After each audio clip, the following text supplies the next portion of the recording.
Hello students, मैं Ashish Verma, assistant professor law, government law college Ajmer.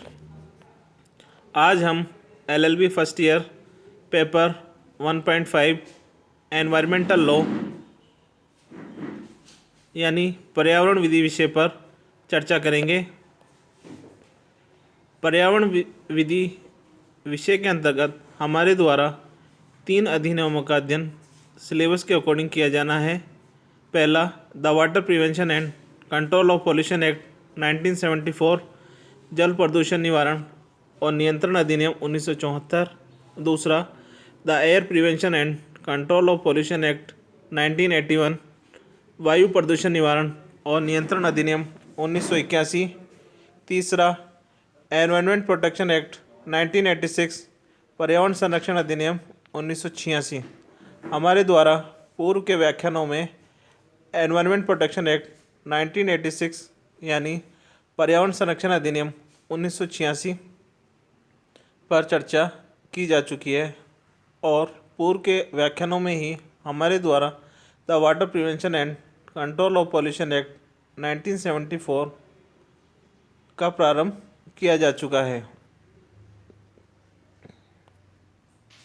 हमारे द्वारा पूर्व के व्याख्यानों में जल प्रदूषण निवारण और नियंत्रण अधिनियम 1974 के अध्याय 1, जिसका शीर्षक है प्रारंभिक की धारा 1 व 2 का अध्ययन किया जा चुका है और अध्याय 2, जिसका शीर्षक है केंद्रीय तथा राज्य जल बोर्ड निवारण और नियंत्रण बोर्ड के गठन के बारे में, जिसमें प्रावधान दिए गए हैं, जो कि धारा 3 से लेकर 12 तक है। हमारे द्वारा पूर्व के व्याख्यानों में धारा 3 से लेकर 7 तक विस्तृत चर्चा की जा चुकी है। जल प्रदूषण निवारण और नियंत्रण अधिनियम 1974 में कुल 8 अध्याय और कुल 64 धाराएँ हैं। आज हम अध्याय 2, केंद्रीय बोर्ड तथा राज्य जल प्रदूषण निवारण तथा नियंत्रण बोर्ड, जो कि धारा 3 से लेके 12 तक है, की धारा 8 से लेकर 12 तक पर विस्तृत चर्चा करेंगे। हमारे द्वारा पूर्व में धारा 3 से लेकर 7 पर चर्चा की जा चुकी है। धारा 8 बोर्ड के अधिवेशन मीटिंग्स ऑफ बोर्ड के प्रावधान के बारे में बताती है। धारा 9 समितियों के गठन के बारे में बताती है, जबकि धारा 10 में बोर्ड के साथ व्यक्तियों का विशिष्ट प्रयोजन के लिए अस्थायी रूप से संयुक्त किए जाने के प्रावधान के बारे में बताती है। धारा 11 में बोर्ड में रिक्ति का कार्यों या कार्रवाइयों को अविधिमान्य न करने से संबंधित प्रावधान बताती है, जबकि धारा 11A अध्यक्ष को शक्तियों के प्रत्यायोजन के संबंध में प्रावधान करती है और धारा 12 बोर्ड का सदस्य, सचिव तथा अधिकारी और अन्य कर्मचारी के संबंध में प्रावधान बताती है। सबसे पहले है धारा 8, बोर्ड के अधिवेशन या मीटिंग्स ऑफ बोर्ड। बोर्ड के अधिवेशन प्रत्येक तिमाही में कम से कम एक बार होंगे और वह अपने अधिवेशनों में कामकाज करने की प्रक्रिया के बारे में ऐसे नियमों का पालन करेगा जो कि विहित किए जाए, परंतु यदि अध्यक्ष की राय में कोई अत्यावश्यक प्रकृति का कार्य है तो वह ऐसे समय पर बोर्ड का अधिवेशन बुला सकता है जो वह उपयुक्त प्रयोजन के लिए ठीक समझे। अर्थात धारा 8 के अंतर्गत न्यूनतम और अधिकतम बैठक के बारे में प्रावधान किए गए हैं, जिसके अनुसार बोर्ड की प्रत्येक तिमाही में कम से कम एक बैठक आवश्यक होगी। इस प्रकार वर्ष में कम से कम 4 बैठक होना आवश्यक है। और जब अधिकतम बैठकों की बात आती है तो जब अति आवश्यक प्रकृति का कोई मामला सामने आए तो बोर्ड चाहे तो मीटिंग बुला सकता है। अतः इससे ये स्पष्ट है कि अधिकतम बैठकों की सीमा निश्चित नहीं है और बोर्ड की मीटिंग में क्या प्रक्रिया अपनाई जाएगी, इसके बारे में बोर्ड पृथक से अपने नियम बना सकेगा। अर्थात 1 वर्ष में 4 नियंत्रण बैठक होगी। इसके बाद है समितियों का गठन। उपधारा 1 के अनुसार बोर्ड ऐसे प्रयोजन या प्रयोजनों के लिए पूर्णतः सदस्यों से या पूर्णतः अन्य व्यक्तियों से या अंशतः सदस्यों और अंशतः अन्य व्यक्तियों से गठित होने वाली इतनी समितियों का गठन कर सकेगा जो कि वह ठीक समझे। उपधारा 2 के अनुसार इस धारा के अधीन गठित समिति का अधिवेशन ऐसे समय और ऐसे स्थानों पर होगा और वह अपने अधिवेशनों में कामकाज के बारे में प्रक्रिया के ऐसे नियमों का पालन करेगी जो विहित किए जाएं।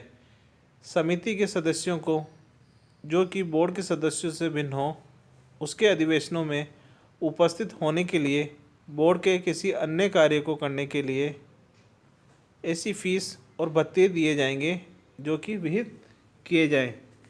धारा 9 के अनुसार सरल शब्दों में समझा जा सकता है कि बोर्ड को यह शक्ति प्राप्त है कि वह पूर्णतया सदस्यों से या पूर्णतया अन्य व्यक्तियों से या अंशतः बोर्ड के सदस्यों से या अंशतः बोर्ड के सदस्यों से तथा अंशतः अन्य व्यक्तियों से समितियों के गठन का प्रयोजन इस अधिनियम के कार्यान्वयन को आसान बनाने के लिए कर सकता है और समितियों की बैठकें ऐसे समय व स्थानों पर होगी जो बोर्ड द्वारा निर्धारित किए जाएं। अब है धारा 10। धारा 10 बोर्ड के साथ व्यक्तियों का विशिष्ट प्रयोजनों के लिए अस्थायी रूप से सहयुक्त किए जाने के बारे में बताती है। इसके अनुसार उपधारा 1 के अनुसार बोर्ड ऐसी रीति से और ऐसे प्रयोजनों के लिए जो विहित किए जाए अपने साथ किसी ऐसे व्यक्ति को सहयुक्त कर सकेगा जिसकी सहायता या सलाह लेने पर वह इस अधिनियम के अधीन अपने कृत्यों में से किसी का पालन करने के लिए वांछा करता है।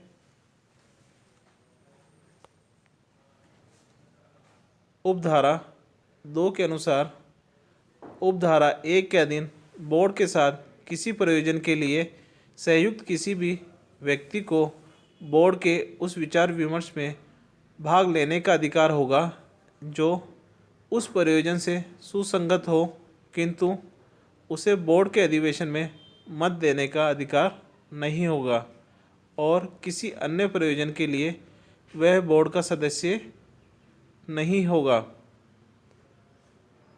धारा 10 की उपधारा 3 के अनुसार बोर्ड के साथ किसी प्रयोजन के लिए उपधारा 1 के अधीन संयुक्त किसी भी व्यक्ति को बोर्ड के अधिवेशनों में उपस्थित होने और बोर्ड का कोई अन्य कार्य करने के लिए ऐसी फीस और भत्ते दिए जाएंगे जो कि विहित किए जाएं।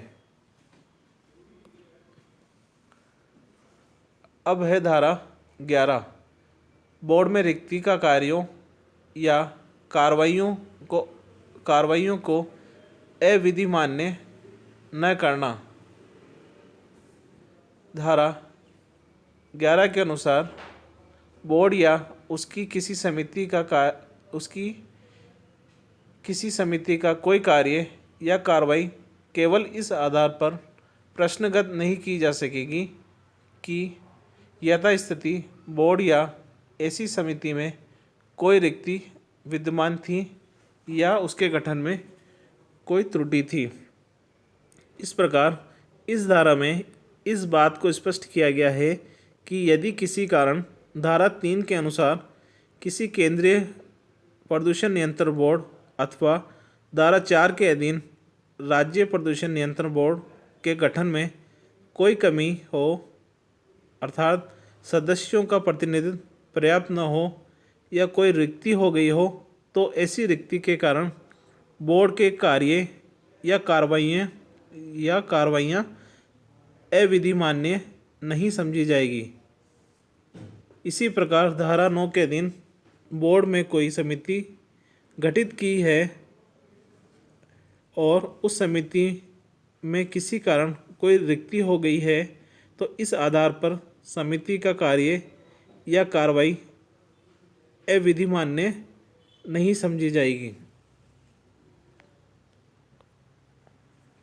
अब है धारा 11A, अध्यक्ष को शक्तियों का प्रत्यायोजन। बोर्ड का अध्यक्ष ऐसी शक्तियों का प्रयोग और ऐसे कर्तव्यों का पालन करेगा जो विहित किए जाएं या जो बोर्ड द्वारा समय समय पर उसे प्रत्यायोजित किए जाएं। ये धारा इस अधिनियम में सन 1978 के संशोधन के द्वारा जोड़ी गई है।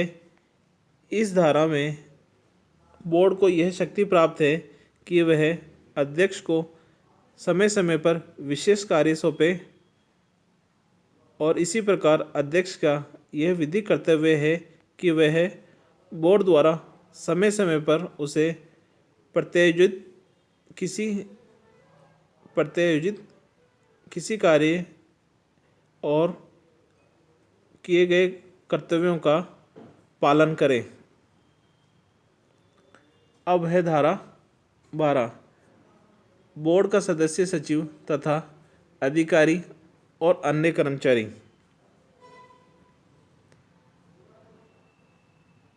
उपधारा 1 के अनुसार सदस्य सचिव की सेवा के निर्बंधन और शर्तें ऐसी होगी जो कि विहित की जाए। सदस्य सचिव ऐसी शक्तियों का प्रयोग और ऐसे कर्तव्यों का पालन करेगा जो विहित किए जाएं या जो बोर्ड या उसके अध्यक्ष द्वारा उसे समय समय पर प्रत्यायोजित किए जाएं। उपधारा 3 के अनुसार ऐसे नियमों के अधीन रहते हुए जो यथास्थिति केंद्रीय सरकार या राज्य सरकार इस निमित्त बनाए, बोर्ड ऐसे अधिकारियों और कर्मचारियों को नियुक्त कर सकेगा जो वह अपने कृत्यों के दक्ष पालन के लिए आवश्यक समझे।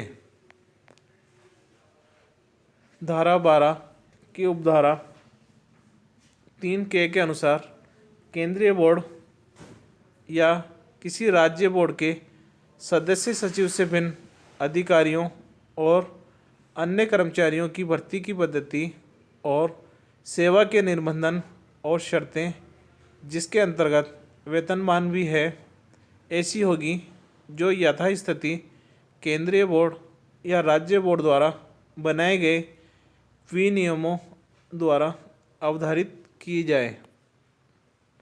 परंतु इस उपधारा के अधीन बनाया गया कोई भी नियम तब तक प्रभावी नहीं होगा जब तक कि केंद्रीय बोर्ड द्वारा बनाए गए विनियमों की दशा में उसका अनुमोदन केंद्रीय सरकार ने न कर दे या उसका अनुमोदन केंद्रीय सरकार के द्वारा न कर दिया जाए या राज्य बोर्ड द्वारा बनाए गए विनियम की दशा में उसका अनुमोदन राज्य सरकार के द्वारा न कर दिया जाए। उपधारा धारा 12 की उपधारा 3 के अनुसार बोर्ड साधारण या विशेष आदेश द्वारा और ऐसी शर्तों और परिसीमाओं के यदि कोई हो अधीन रहते हुए जो आदेश में विनिर्दिष्ट की जाए, बोर्ड के किसी अधिकारी को इस अधिनियम के अधीन अपनी ऐसी शक्तियों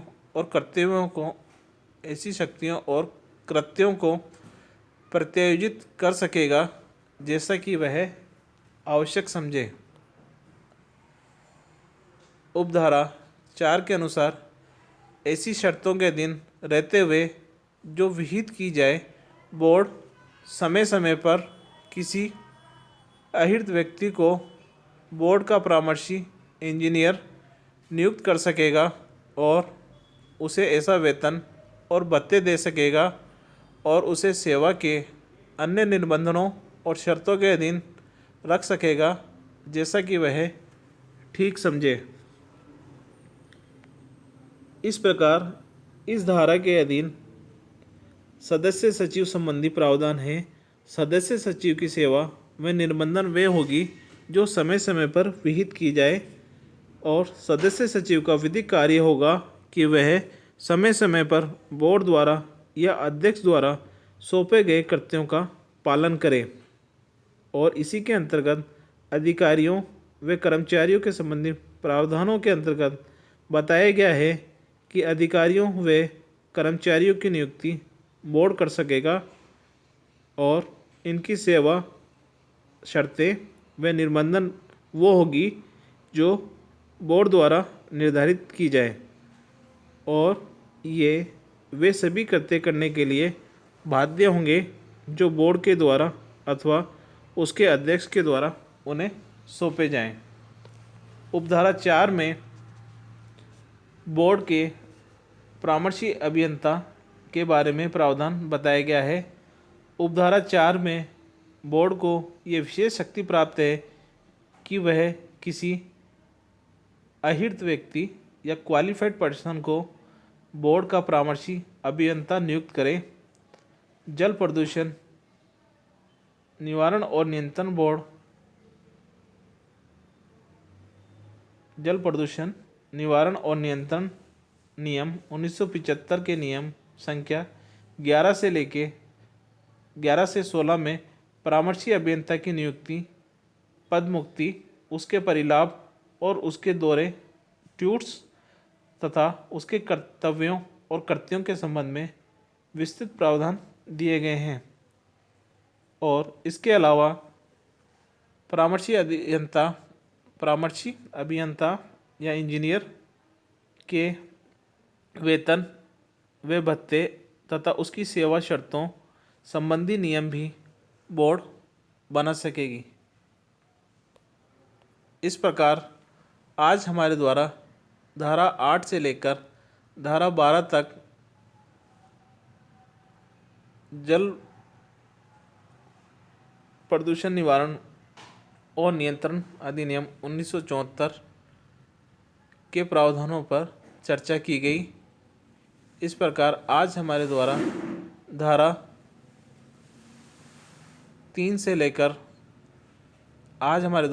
8 से लेकर 12 तक और पूर्व के व्याख्यान में धारा 3 से लेकर 7 तक विस्तृत चर्चा की गई थी। इस प्रकार हमारे द्वारा आज के और पूर्व के व्याख्यानों के द्वारा अध्याय 2 जो कि धारा 3 से लेकर 12 तक है पर विस्तृत चर्चा की गई, और राज्य और केंद्रीय बोर्ड के संबंधित प्रावधानों के बारे में विस्तृत चर्चा की गई। धन्यवाद।